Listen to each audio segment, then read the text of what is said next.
우리 수지 예봉교회 성도님들 다시 만나 뵙게 돼서 너무 반갑습니다. 그리고 제가 그 수련회 영상 이렇게 보면서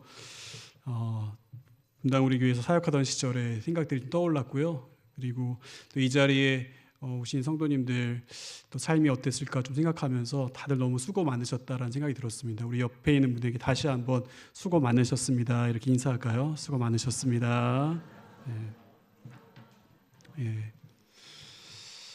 예, 그렇습니다. 오늘 풍랑 영적 리더 그리고 하나님의 선교라는 말씀으로 말씀을 전하려고 하는데 말씀 제목을 생각하고 난 다음에 곰곰이 떠올려 보니까 좀 길다. 그리고 이 말씀이 원래 전하려고 했던 의도가 무엇일까 그다가 아침에 문득 생각난 게 하나님됨을 알지어다 이 문구가 떠올랐어요. 그래서 이 말씀으로 같이 말씀 전하도록 하겠습니다. 제가 선교사로 지원했을 때입니다. 제가 속한 선교단체가 국제단체이다 보니 IELTS라는 영어 시험 점수를 요구했습니다. 이걸 미리 알았으면 선교사가 되는 걸 고려했을 텐데 2달간 열심히 공부하고 저와 아내가 시험을 봤습니다. 이제 둘 다 선교사가 되니까 동일하게 시험을 봤죠. 아내는 그 시험을 통과했는데 저는 통과하지 못했습니다. 그러자 저희 집 아들 3명이 중에 둘째가 우리 아빠 때문에 못 나가는 건가요? 라고 물었습니다. 너무 창피했습니다. 하나님 저의 수치심을 걷어가 주십시오 라는 기도가 나왔어요. 그리고 이제 한 달 뒤에 다시 시험을 등록하고선 등록했습니다. 당시 선교단체 한국 본부의 리더가 얘기했어요. 한 달 만에 점수 올리는 거 쉽지 않다. 거의 오르기 어려울 거다 라고 얘기했는데 그때 제 마음에 그럼 어쩌라고요 이런 마음이 생각이 들었어요. 절망하고 있던 저에게 하나님께서 내가 너를 인도해 온 것을 기억해라 이런 마음을 주셨고요. 한 달 뒤에 참 어렵게 시험을 보고 조마조마한 마음으로 이 우편으로 결과가 왔거든요. 그래서 결과지를 봤습니다. 여러분 제가 통과했을까요? 못했을까요? 네. 결과지를 보고 저희가 막 소리를 질렀습니다. 그러자 둘째가 옆에 지나가면서 얘기했어요. 아빠 통과했구나. 그래서 제가 하나님께서 나의 수치심을 걷어가 주셨다 이 녀석아 그러면서 제가 그리고 이제 선교사가 되었습니다. 우리는 인생의 크고 작은 풍랑을 만나죠. 도저히 때로는 큰 산을 만난 것 같을 때 막막하기만 하고 내 힘으로 어떻게 할 수 없을 것 같은 그런 감정을 느끼기도 합니다. 그런데 여러분 기억하십시오. 하나님께서 여러분 부르셨고 여러분이 하나님께 속해 있다면 하나님께서는 여러분의 인생을 반드시 이끌어 가실 것입니다. 그리고 여러분의 인생뿐 아니라 하나님의 놀라운 계획과 성교 가운데 여러분의 인생을 그렇게 사용하실 줄로 믿습니다. 오늘 말씀의 바울도 마찬가지였습니다. 바울은 예루살렘에서 복음을 전하다가 이제 유대인들의 고소로 재판에 넘겨집니다. 그리고 총독의 재판 과정 가운데서 그가 로마의 시민권자였기 때문에 황제에게 상소하게 됩니다. 그래서 죄수의 신분이 되어서 로마 부대의 호위 아래 로마로 압송되어 갑니다.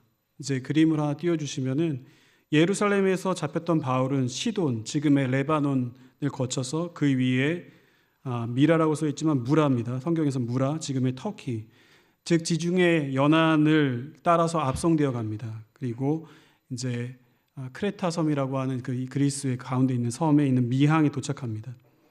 거기 그 과정에서 이제 알렉산드리아라는 이제 이집트의 곡물을 실어 나르는 양곡선으로 추정이 되는데 거기 제수들과 함께 타고선 항해를 했습니다.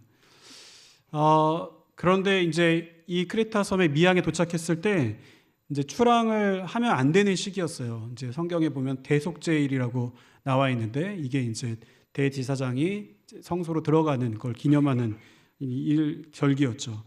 그 시기가 9월 중순이었고 11월 중순에서 11월 말까지는 이 지중해 바다가 굉장히 험하기로 소문이 나 있었습니다. 그럼에도 불구하고 선장과 선원이 베닉스로 그 옆에 있는 항구로 무리해서 가려고 해요. 이게 아마 재물에 대한 욕심이었는데 결국은 무리해서 가다가 처음에는 순항하는 것처럼 보였지만 결국 유라굴로 뜻을 얘기하면은 이제 북동풍의 이 광풍을 만나게 되죠. 그래서 거기서부터 표류하게 됩니다. 해와 달도 보이지 않았기 때문에 이제 항로를 계산한 방법이 없어요. 그렇게 표류해 가는데 이 북동풍에서 보니까 이것이 어디로 가냐면 반대쪽인 남서쪽으로 흘러갑니다. 이 남서쪽은 어디냐면은 보이시는 그 북아프리카 연안인데요. 이때 풍랑과 이 파도로 인해서 남서쪽에 모래들이 많이 쌓인 거예요. 그래서 스르시스 시르테라고 말하는 이 모래톱이 그 바다 밑에 깔려 있습니다. 거기에 바다가 이 배가 이제 암초처럼 거기에 막히게 되면은 걸리게 되면은 그 당시 고대에 신도 구할 수 없다라는 설이 있었습니다. 그 정도로 위험했고 암초에 걸린 배가 그 모래톱에 걸린 배는 파도 때문에 이제 완전히 산산조각이 납니다. 그러면은 사람들은 살아남을 수 없습니다. 그래서 이 배를 가볍게 하려면 어떻게 됩니까? 그 걸리지 않기 위해서 참 인간의 어리석음이죠. 이 양곡 그 곡물을 다 버려야 되는 거예요. 조금 더 욕심을 내 갖고 그걸 아끼려고 하다가 이걸 다 버리게 된 거예요. 그 곡물을 버리고 자신의 재산을 버리고 나중에는 급기야 그 배의 장비까지도 버리게 됩니다. 그 열나흘의 이 칠흑 같은 그 시련 속에서 그들은 결국 모든 걸 포기하고 절망 가운데서 죽기만을 기다리고 있습니다. 저는 이 말씀을 묵상하면서 왜 하나님은 이 질문이 또 열나났어요. 왜 하나님은 굳이 바울에게 풍랑을 허락했을까? 결국은 바울이 로마로 가거든요. 그런데 굳이 결국 갈 건데 굳이 이때에 이 풍랑을 만나게 하시고 왜 이 선원과 선장을 만나게 하셔서 이 고생을 하게 하시나? 하나님 왜 그러셨을까? 이것에 대한 힌트가 오늘 말씀 24절에 나옵니다. 우리 24절 말씀을 같이 한번 읽어볼까요? 시작. 바울아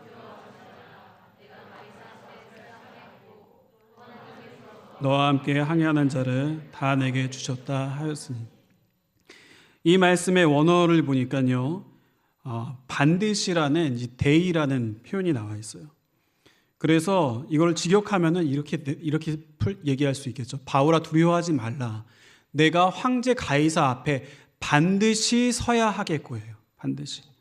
그런데 이제 반드시 서야 하겠고 이거는 너 서야 돼라고 이제 밀어붙이듯이 얘기하는 게 아니고요. 이 데이 안에는 필연성이 포함되어 있다고 하는데요. 그건 뭐냐면은 너가 반드시 황제 가이사 앞에 설 것이다라는 거예요. 어떤 의미겠어요? 너가 그 일을 이루어갈 게 아니라 너가 해내야 되는 게 아니라 내가 너로 하여금 반드시 그 자리에 서게 만들 거야라는 하나님의 의지와 하나님의 그 뜻하심이 담겨 있다는 표현이에요. 우리 함께 고린도후서 1장 8, 9절 말씀을 읽어볼까요? 제가 8절 읽고 같이 9절 읽겠습니다. 형제들아 우리가 아시아에서 당한 환난을 너희가 모르기를 원하지 아니하노니 힘의 겹도로 심한 고난을 당하여 살 소망까지 끊어지고 같이 읽겠습니다. 우리는 우리 자신이 사형 선고를 받은 줄 알았으니 이는 우리로 자기를 의지하지 말고 오직 죽은 자를 다시 살리시는 하나님만 의지하게 하심이라. 아멘. 오직 죽은 자를 다시 살리시는 하나님만 의지하게 하심이라. 왜 굳이 이 풍랑을 지나가게 하시나? 하나님만 의지하게 하시려고. 여러분, 이 표현이 너무 익숙한 표현이지만 이 표현의 인생을 걸어보시고 그것을 경험하신 분들은 어떤 의미인지 더 절감하게 되실 겁니다. 하나님만 의지하게 하시려고. 바울은 당시 가장 잘 알려져 있던 가말리엘 문화의 수재였습니다.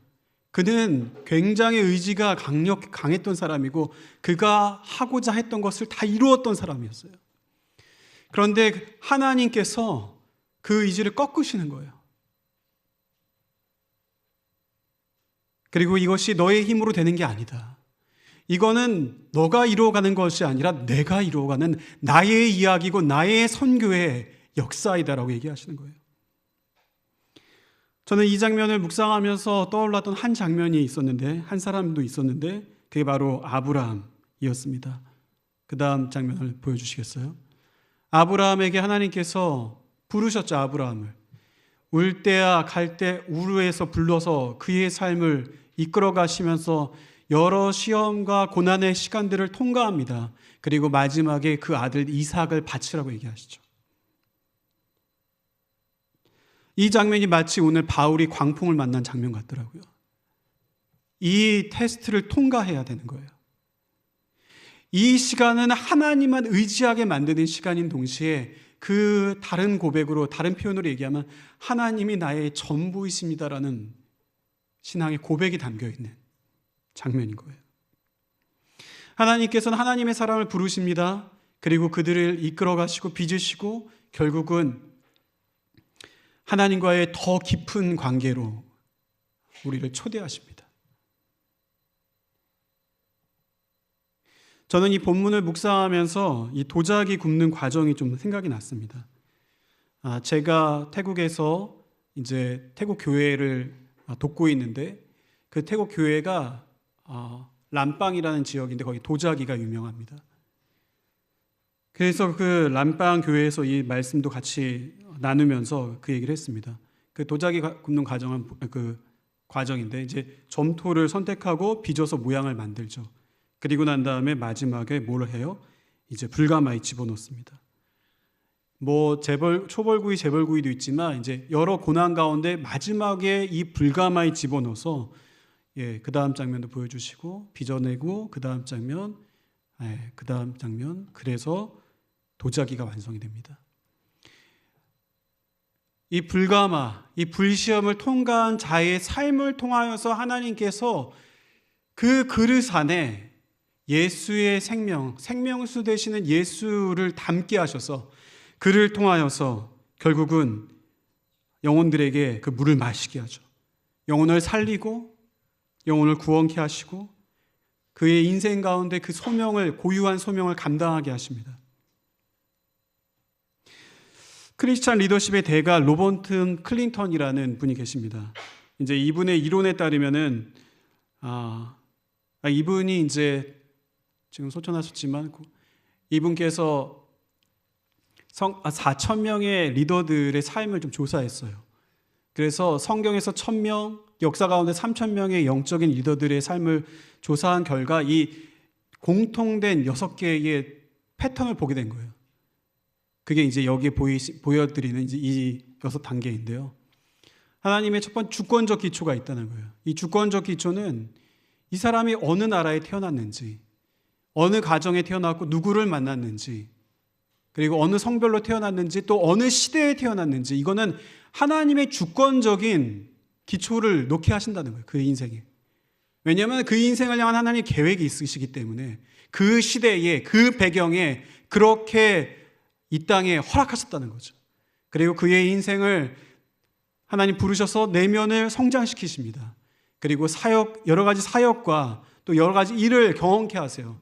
그런 다음에 삶의 성숙의 과정을 통해서 결국은 집중, 수렴이라고 얘기하는 이 하나의 고유한 소명 가운데로 초점을 맞추게 하십니다.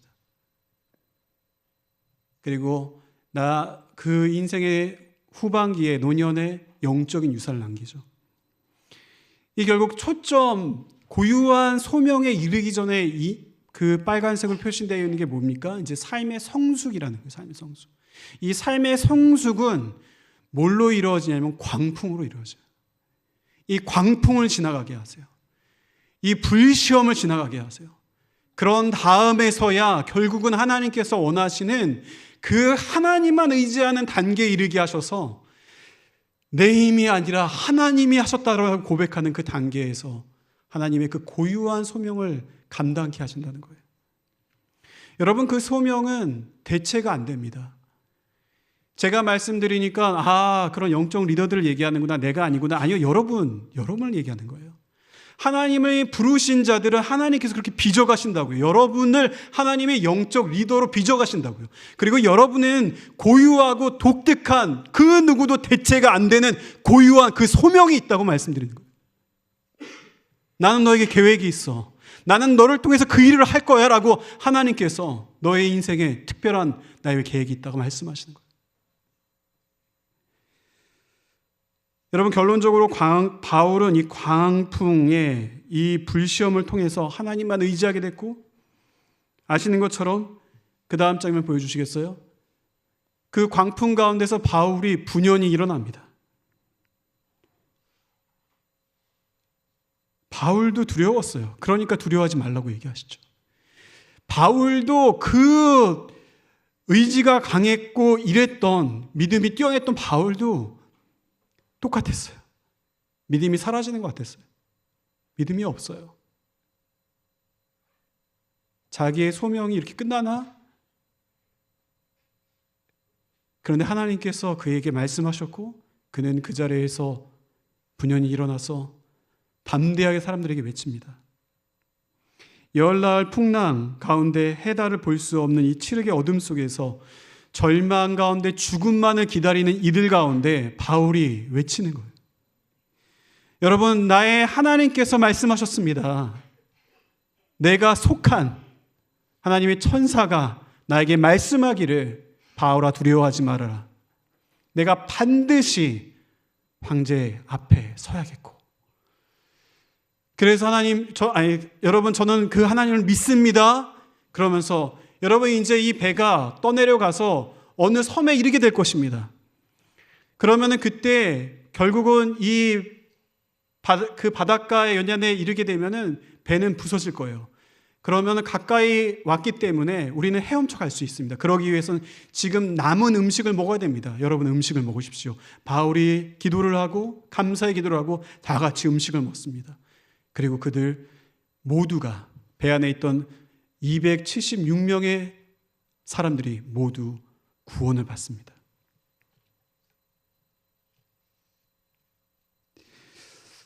저는 오랫동안 하나님께서 왜 저를 선교사로 부르셨나 궁금했습니다. 하나님께서 저를 통해 하시고자 하시는 고유한 독특한 사명이 무엇일까? 선교사가 된 이후에 불가마, 불시험, 광풍을 만났습니다. 여러 차례 만났습니다. 그러면서 그 시간을 지나면서 하나님만 의지하게 하시더라고요. 누가 너를 불렀느냐?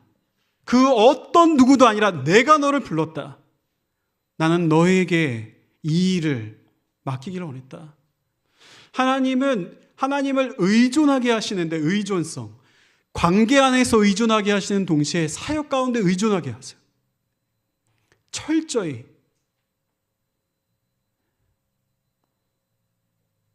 그런데 먼저는 doing이 아닌 being의 존재로서 우리를 빚으시죠. 그러고 난 다음에 doing의 일을 맡기세요. 그리고 난 다음에 제가 발견했던 우리의 인생의 지난 시간들을 돌아봤을 때 하나님께서 우리의 삶에 맡기셨던 어떤 남기셨던 그 가치들이 있었어요. 내 삶의 가치가 있어요. 우리 인생은 어떤 인생을 돌아보면요, 핵심 가치가 그 인생에 발견됩니다. 아, 이게 내 인생의 가치였구나. 밸류였구나. 그 가운데서 결국은 고유한 소명으로 향해서 가게 하십니다. 그게 무엇이었냐면 저희들에게는 바로 아시아의 그 다음 장면 보여주시면은 영적 리더들을 돌보고 세우는 사역이었어요. 선교사들, 목회자들을, 현지 목회자를 세우는 거죠. 저와 아내는 둘 다 주권적 기초 가운데 목회자 자녀들로 자랐어요. 그러니까 목회하시는 그 과정 가운데서의 어려움들을 많이 봤어요. 그리고 목회자 자녀들에 대한 마음이 저희가 지나왔기 때문에 특별해요. 그리고 하나님께서 선교단체를 통해서 또 분당 우리 교회라는 좋은 교회를 통해서 사역을 보게 하시고 배우게 하셔서 여기까지 이르게 하셨어요. 저희 자녀들은 PK이자 이제 목사 자녀를 PK로 부르거든요. 이제 MK, 선교사 자녀라는 그 삶을 거쳐 오게 된 거죠. 아이들이 감당해야 됐던 힘든 시간들을 보게 되니까 저희는 MK를 보거나 PK를 보면 마음이 가요. 그리고 이 아시아의 영적 리더들이라는 이 사람들이 잘 건강하게 쓰면은 영적으로, 정서적으로, 육체적으로, 전인격적으로 건강해지면은 이 사람들을 통해서 어떠한 파급력과 영향력이 이루어지는지를 저희는 알고 있어요. 그래서 하나님께서 저희한테 그 일을 감당하게 하신 거예요. 다음 장면 보여주시겠어요? 그래서 인도에서 중국 선교사로 간 형제 자매들, 네팔, 그 다음에 몽골에서 믿지 않는 가정에서 자신을 통해서 온 가족들이 예수를 믿었고, 그렇게 학생 사역을 열심히 했던 이제는 40대가 넘은 이 자매, 그리고 베트남에서 이 자매가 없었으면 베트남 남부에 이 청년 사역이 없어질 뻔했는데, 이 사역을 이 자매의 자기의 결혼 지참금을 다 털어내면서 이 사역을 감당했던 이 자매에 대한 거의 번아웃 상태에 왔던 이 자매를 초대해서 이제 중국에서도요. 그래서 저희가 이 힐센터라는 곳에서 이 사역자들에게 마치 로뎀나무 아래에서의 시간처럼 그들의 이야기를 들어주고 그들을 격려하고 다시 한번 힘을 얻어서 나갈 수 있도록 그들을 세우는 사역을 시작하게 된 것입니다. 그 다음 장면도 보여주시면요. 이제 여기도 베트남, 또 중국에서 수차례 감옥에 갇혔어요. 부인은 셀 수 없고 남편은 5차례 감옥에 갇혔는데, 그런데 베이징에서 사역을 잘하다가 이제 태국의 선교사로 나왔어요. 그런데 선교사의 삶은 그거랑 또 다른 차원에서의 어려움인 거예요. 결국은 아내가 공황장애를 겪고 이 가정을 돌보게 하시고, 또 이 가정의 자녀가 선교사 자녀로 크면서 어려운 시간들을 거치면서 결국 우크라이나에서 그 전쟁 가운데서 이 자녀가 하여튼 뭐 긴 얘기를 다 할 수는 없지만 이제 룸메이트가 자살하는 그런 과정을 통해서 이 친구를 돌보고, 애 이름이 아이작이라서 안 돌볼 수가 없었어요. 저를 만나니까 막 자기 얘기를 하더라고요. 이 중국 부모님들은 그냥 믿음으로 다 이겨내라는 거예요. 중국 스타일이에요. 우리의 할아버지 시대 같은 그 느낌인데, 근데 그렇게만은 안 되거든요. 그러니까 그 친구의 이야기를 들어주고, 그래서 회복이 되어 가는 것을 바라보면서 뭐 먹고 싶니 했더니 스파게티 먹고 싶대요. 그래서 스파게티 사주고. 제가 지금 3부라서 편하게 얘기합니다. 2부 때는 너무 급하게 하다 보니까 너무 짧아졌어요. 태국의 청년들을 위한 이 고령화되어 가고 있거든요. 태국도.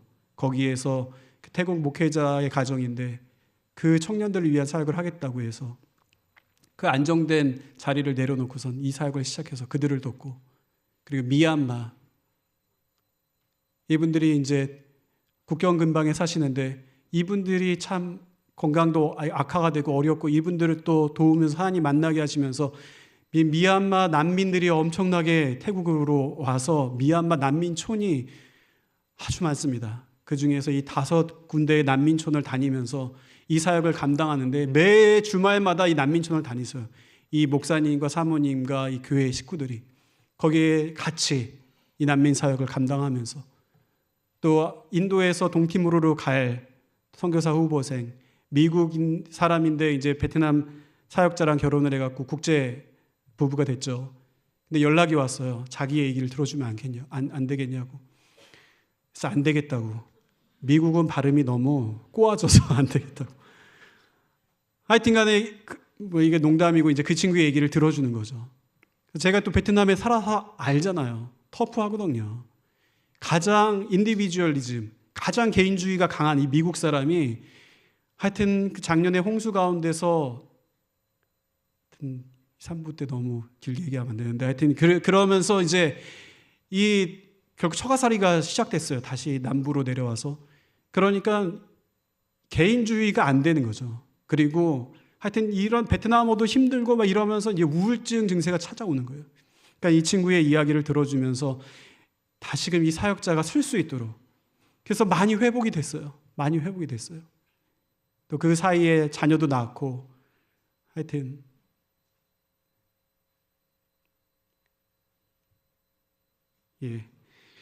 또 긴 얘기를 좀 줄이고 그 중에서 2가지 예를 좀 대표적으로 말씀드리겠는데요. 이제 베트남 중부에 아까 방금 말씀드린 것처럼 홍수가 있었죠. 이제 태국도 있었어요, 남부에. 그러다 보니까 이 사람들이 홍수 가운데서 마음이 가난해졌어요.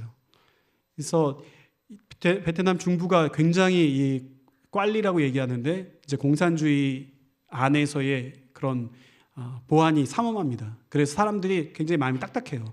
근데 홍수로 인해서 굉장히 사람들 마음이 낮아졌고, 그리고 이제 저희가 이 가정 띵과 흥이라는 부부인데, 이 젊은 부부를 멘토링하면 돌보면서 이곳에 함께 후원해 주셨던 것들을 나누면서, 그래서 300명이 넘는 사람들에게 복음을 전하고 그리고 구호 물자를 전하게 됐어요. 그리고 이 형제가 또 이제 그 대관을 했어요. 그 무비 티에터 그 영화관을 대관해서 거기에서 많은 베트남의 그 중부에 있는 사람들이 와서 영화 킹 오브 킹스를 베트남어로 보았습니다. 그리고 그 장면을 통하여서 1000여 명이 넘는 사람들이 예수를 주로 고백했습니다. 여러분, 이 한 리더가, 영적인 사역자가 쓰면은 어떤 영향력을 보여주는지를 여실히 보여주는 거죠. 그런가 하면은 네팔로 넘어가면요, 네팔에 푸남과 수만이라는 부부가 있습니다. 이제 그 다음 장면 넘겨주시면은, 이 푸남이 여성 목회자이고 수만이 예전에 한번 말씀드렸어요.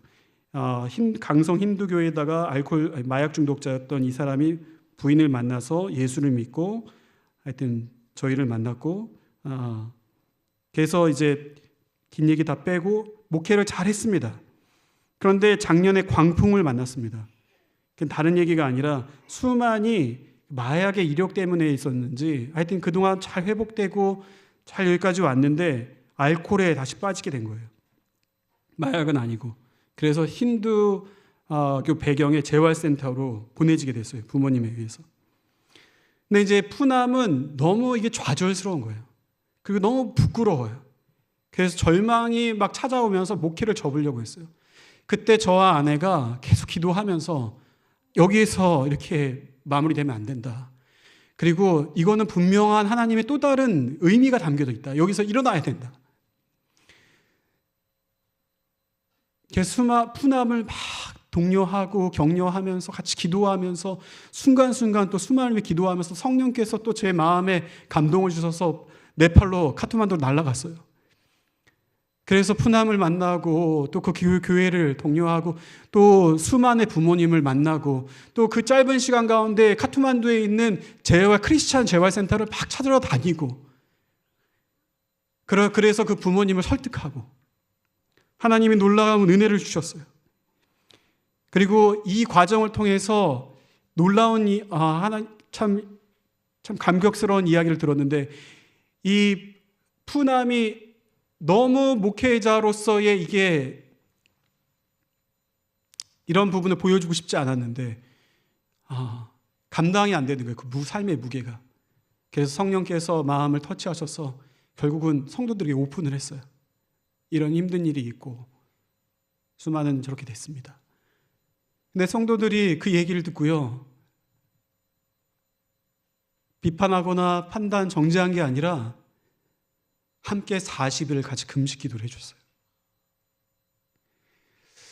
이 작은 교회가요, 더 견고해지고 하나님의 역사들이 막 일어나는 거예요.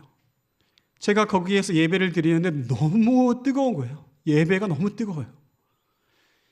그리고 이 일을 통해서 이 푸남은 본인도 여러 차례 작은 교회들을 개척했는데 이제는 마약과 알코올 중독자의 가정으로 말미암아서 그 피해를 보는 사람들은 결국 여성들인데, 이 여성들을 위한 그런 비즈니스를 하고 싶다고. 그래서 그 일을 시작했어요.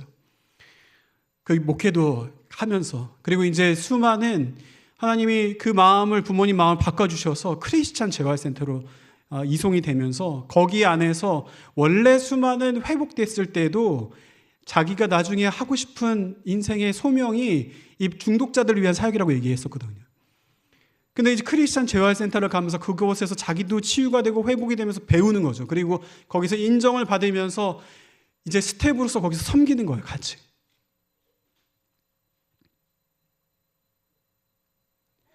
그리고 작은 교회들 연합으로 제가 거기에서 집회를 인도하게 되었습니다. 사랑하는 여러분, 이거는 저의 이야기를 드린 건데 여러분께 여쭙고 싶습니다. 여러분은 어떠십니까? 여러분의 고유한 소명은 무엇입니까? 아니면 여러분은 지금 어떠한 풍랑 가운데 계십니까? 여러분 잊지 마십시오.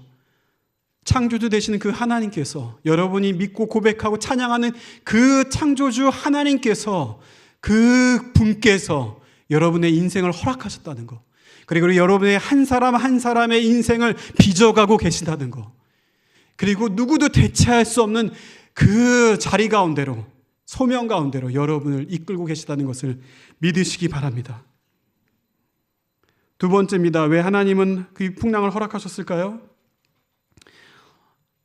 제 자신의 내 계획의 실패로 하나님의 영광을 보이시려고.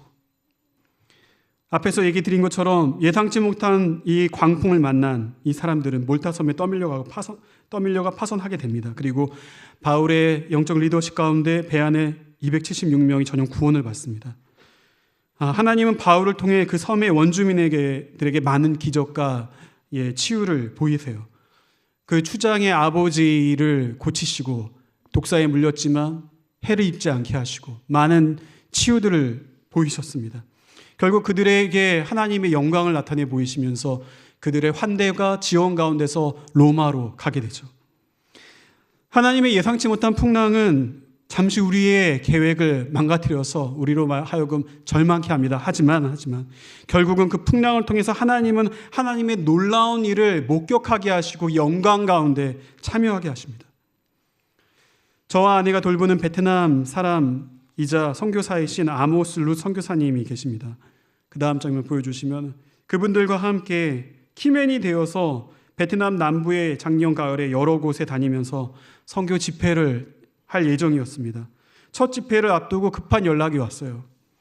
부인 선교사님이신 그 루스 선교사님의 어머님께서 소천하셨다는 소식이었어요.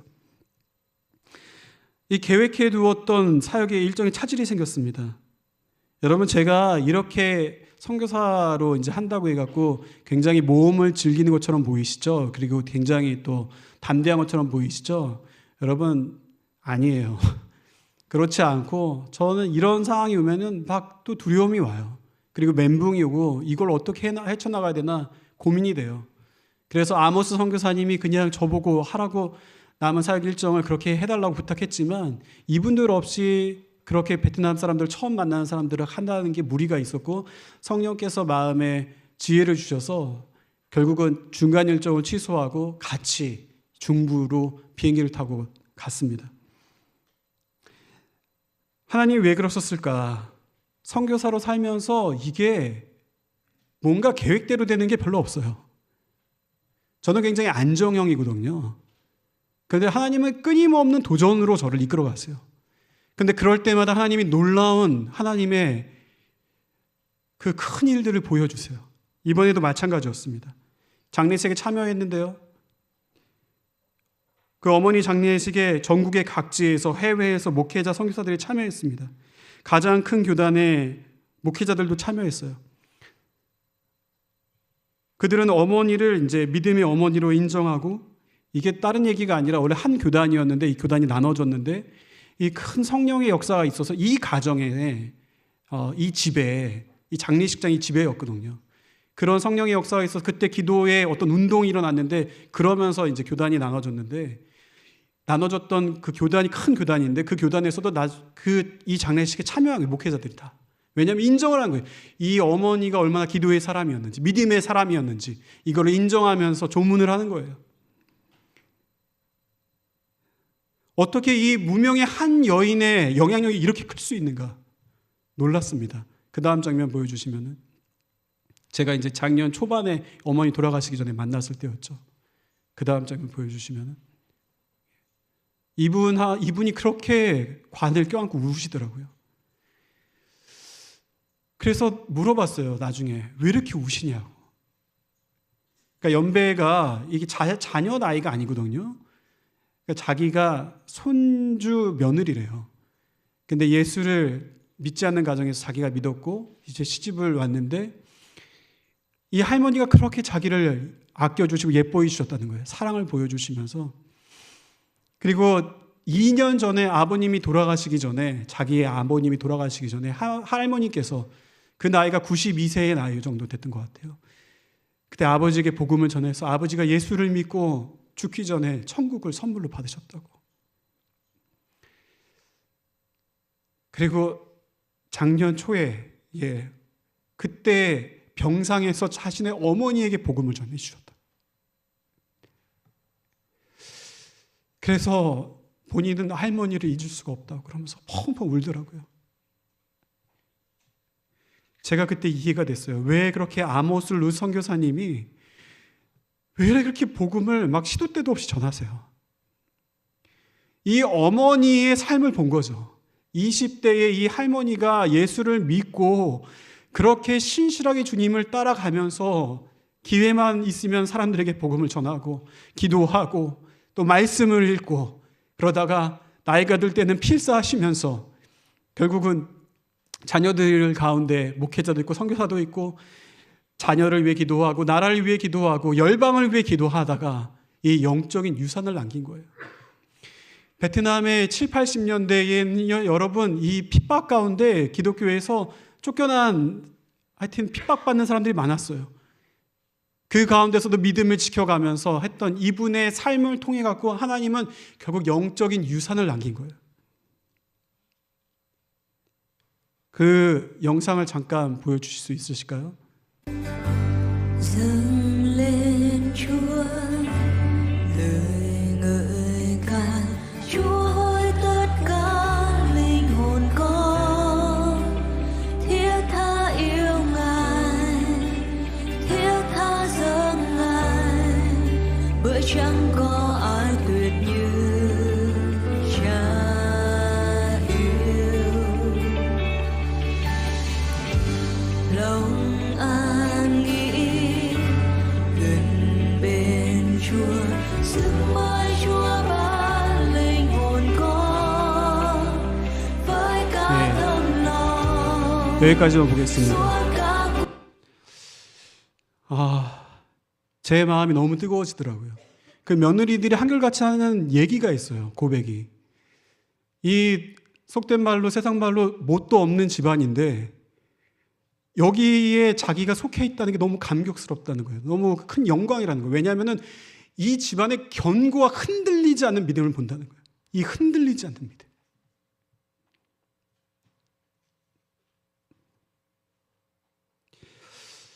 하나님은 저의 계획들을 틀어내시고 그럴 때마다 당황하지만 오히려 그 일을 통해서 하나님은 하나님의 영광을 보이셨습니다.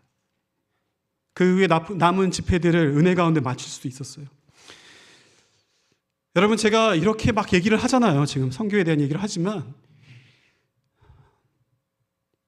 저에게 연락 오는 저희 제자반 권사님이 계세요. 자녀들을 믿음 가운데 키웠어요. 아들은 목회자가 됐어요. 분당 우리에게 사역자가 되고 또 딸은 사모가 되고 그런데 60에 갑자기 대장암 판정을 받았어요. 초반에. 그러니까 펑펑 우시는 거예요. 옷가게를 하시면서 어렵게 그 주변의 사람들에게 빛과 소금으로 살아가셨는데 왜 하나님 나에게 이런 고난을 주시냐고. 그런데 암을 치료하는 과정에서 그렇게 40대에 아주 엄마들을 많이 봤다는 거예요. 그러니까 그 엄마들을 붙잡고 그 절망 가운데 있는 엄마들한테 여기서 이렇게 무너지면 안 된다. 열심히 치료받아야 된다. 자녀들을 생각해라.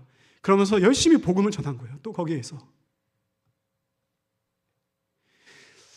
하나님께서 지금도 세계 곳곳에 우리나라뿐 아니라 열방의 하나님, 온 세계의 하나님께서 세계 곳곳의 무명의 성도들의 삶을 통하여서 하나님의 선교의 역사를 이루어가고 계십니다. 그러면서 너희들을 두려워하지 말아라. 절망하지 말아라. 나는 너를 향한 계획이 있어. 나는 너를 통하여서 반드시 나의 계획과 나의 역사와 나의 이야기를 이루어갈 거야. 내 사랑하는 자녀들아, 일어나라. 나와 함께 가자. 오늘 27장의 말씀은 사도행전 1장 8절 이 말씀으로 완성이 되는데 우리 같이 한번 읽을까요? 시작. 오직 성령이 너희에게 임하시면 너희가 권능을 받고 예루살렘과 온 유대와 사마리아 땅끝까지 내 증인이 되리라 하시니라. 아멘. 여러분 이 누가복음의 저자이자 사도행전인 저자였던 마가는 예수께서 하신 이 말씀을 첫 장에 놓습니다. 그리고 어떻게 예루살렘과 유대와 사마리아와 당시 땅끝으로 불려졌던 로마까지 이르러서 완성되어 가는지를 보여주고 있습니다. 오늘 이 말씀 읽었던 27장과 28장은 그 마무리 아니었겠습니까? 내 증인이 되리라. 이 사도행전의 제목이 사실은 사도행전이 아니죠. 누구의 행전입니까? 베드로도 바울도 바나바도 빌립도 그 누구도 아니라 결국은 예수의 행전이자 예수의 영이신 성령의 행전이었다는 거예요. 성령께서 그들을 감동시키셔서 그 예수의 영께서 그들을 부르시고 그들을 통하여서 하나님의 역사의 이야기를 써내려가고 계신다는 거죠. 내가 느끼든지 느끼지 못하든지 하나님은 지금도 이 땅에서도 여전히 그 일을 이루어가고 계십니다.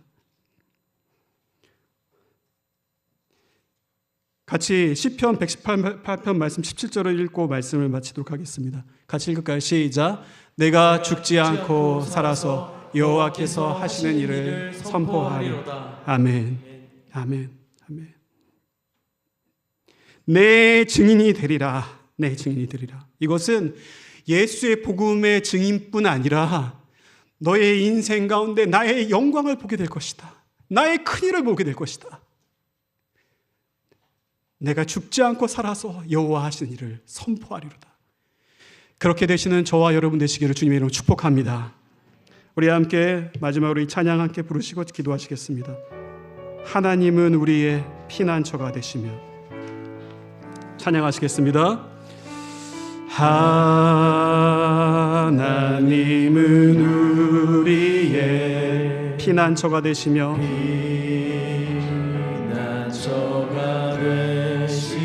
환난 중에 우리의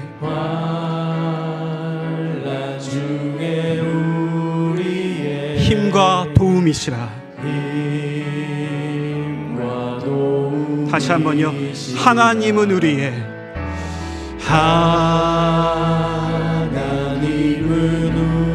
주님 그렇습니다. 피난처가 되십니다.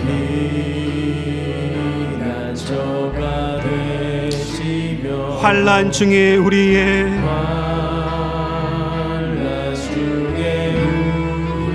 힘과 도움이시라. 주님을 찬양합니다. 너희는 가만히 있어.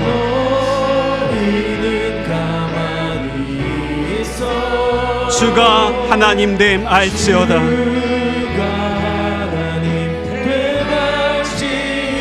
열방과 세계 가운데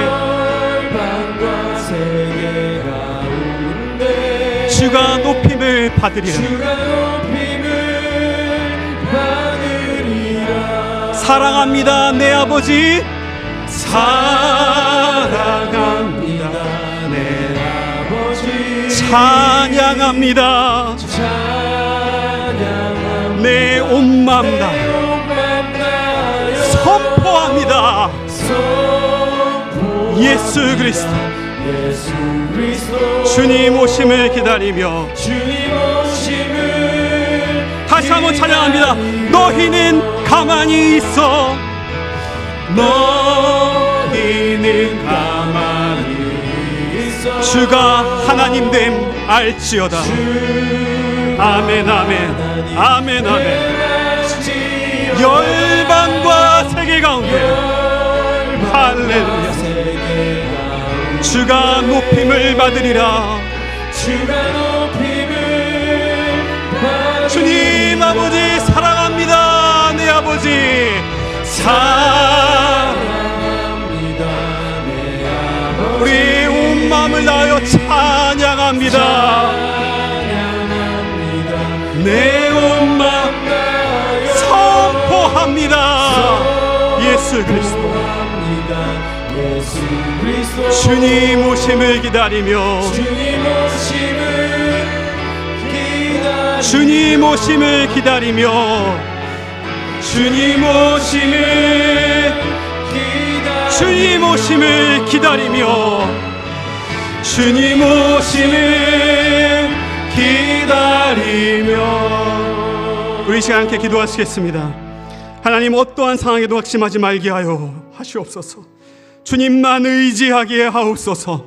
주님과의 그 깊은 관계 가운데로 가게 하셔서 나의 실패 가운데 주님의 영광을 보게 하시고 선포하는 증인 되게 하여 주시옵소서.